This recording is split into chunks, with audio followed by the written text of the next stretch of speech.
Hello friends, చూస్తున్నారు కదా, ఇది వైట్ రోజ్. దీనికి కొంచెం చీడ పట్టి కొంచెం ఎండిపోయింది. సో దానివల్ల నేను ఈ కటింగ్స్ అనేవి చేస్తున్నాను. జస్ట్ ఈ పూలు వాడిపోయి ఉన్నాయి కాబట్టి కొంచెం అవి కట్ చేస్తున్నాను. అండ్ మళ్ళీ రీగ్రోత్ అవుతుంది, ప్లస్ చిగురు అనేది కూడా మళ్ళీ వస్తుంది. సో దానికోసమని నేను కొంచెం ఇది కట్ చేస్తున్నాను. ఇది జస్ట్ అంటు మొక్క అండి. మేము జస్ట్ చిన్న మొక్కను తీసుకొచ్చి ఇక్కడ పెట్టినాం, అంటు మొక్క. అది మంచిగా విచ్చుకొని ఇది బాగా పూస్తుంది.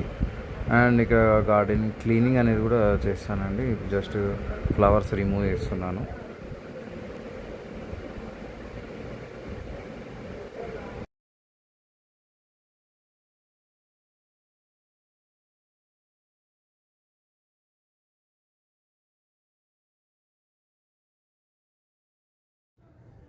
నేను ఇక్కడ ఆల్రెడీ లాస్ట్ టైం చేతితో చేయడం వల్ల కొంచెం ముళ్ళు గీసుకునేసి, అందుకని నేను కేర్ఫుల్గా ఒక కట్టెపుల్లలు తీసుకొని కట్టెపుల్లలతో ఇట్లా చేసిన. లాస్ట్